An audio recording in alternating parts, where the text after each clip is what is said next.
But there is, in our second story, some messaging coming from Elon Musk here, as well as some others who are telling him to F off, and there was consequences to that statement. We have SpaceX founder and CEO Elon Musk reversing course on Saturday on continuing to provide Ukraine with free Starlink satellite services in their war against invading Russian forces. Now, these Starlinks were a game changer for the Ukrainians, and they specify this in the article as well. But because one guy, and partially because of one guy, the other part is because, look, they're not going to continue to fund this thing because it's so expensive.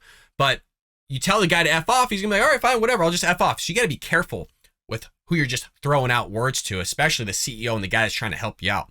So Musk said on Friday that he decided to follow the recommendation of a Ukrainian diplomat who told him, get this, to F off, which came in response to Musk proposing a peace deal to end Russia's war in Ukraine by saying that SpaceX would no longer fund its Starlink satellite internet terminals in Ukraine for free. Musk's statement Friday triggered enormous backlash among pro-Ukrainian activists who called for taking action against the billionaire entrepreneur. Musk has previously stated that SpaceX's development of the satellites to Ukraine has cost the company $80 million and will exceed $100 million by the end of the year. Really what we're looking at is about $120 million to be realistic. Ukrainians just clearly think that just money grows on trees because we're sending them billions of dollars. We're funding a lot of this stuff. You got Elon Musk trying to help them out. And what do? Just tell them to F off. It's unbelievable. So Musk said, the hell with it. Even though Starlink is still losing money and other companies are getting billions of taxpayer dollars, we'll just keep funding Ukraine government for free. Musk provided Ukraine with the Starlink terminals shortly after Russia invaded Ukraine. It was big news. And they made an immediate difference on the battlefield, allowing Ukraine military to communicate and stay connected despite Russia destroying a lot of its communication infrastructure, their bridges, main portals, not just for communication, but also for getting troops in and around Ukraine. CNN reported Thursday that charitable contributions are likely coming to an end as the company warned the Department of Defense that it needs to start paying tens of millions of dollars. And when you hear the Department of Defense paying this, the taxpayers are paying this, okay? Tens of millions of dollars per month to keep the terminals up and running. The report said that as of September, a letter from SpaceX asked the Pentagon to pay for Ukraine's government to continue using the system, which would cost more than $120 million for the rest of the year and could cost close to $400 million for the next 12 months. Again, like I said, they just say money's just growing on trees, and Biden's just tossing billions of dollars out there. All the while, you can't get your grocery bills down. You can't get the price of gas down. You got illegal immigrants coming through the country. You have the debacle going with China and Taiwan. I understand it's not necessarily a money issue so much, but if they invade, that's going to mean money going to Taiwan again and potentially even American troops. You got drug and fentanyl coming across the southern border. You got all this stuff going on, and we're just throwing out millions and billions of dollars to another country that has no sight to end. There's no ending in sight, but we're going to continue to do it. SpaceX's director of government sales told the Pentagon, "We are not in a position to further donate terminals to Ukraine or fund the existing terminals for an indefinite period of time."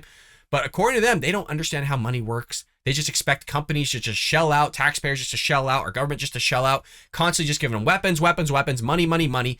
At no point is it going to stop. They're just going to keep asking. Do you ever think we'll get anything in return from the Ukrainians? I'm not so sure. Earlier this month, Musk conducted a non-scientific poll on Twitter on his peace plan, which involved the following 4 components. He said to redo elections of annexed regions under UN supervision. I don't like that. Look, anybody knows the show. I'm not a big fan of the UN. I think they do a garbage job. I think it needs to be dismantled. They don't do jack, you know what. They got people on the Human Rights Commission that literally have no business whatsoever being on human rights, but don't even get me into that.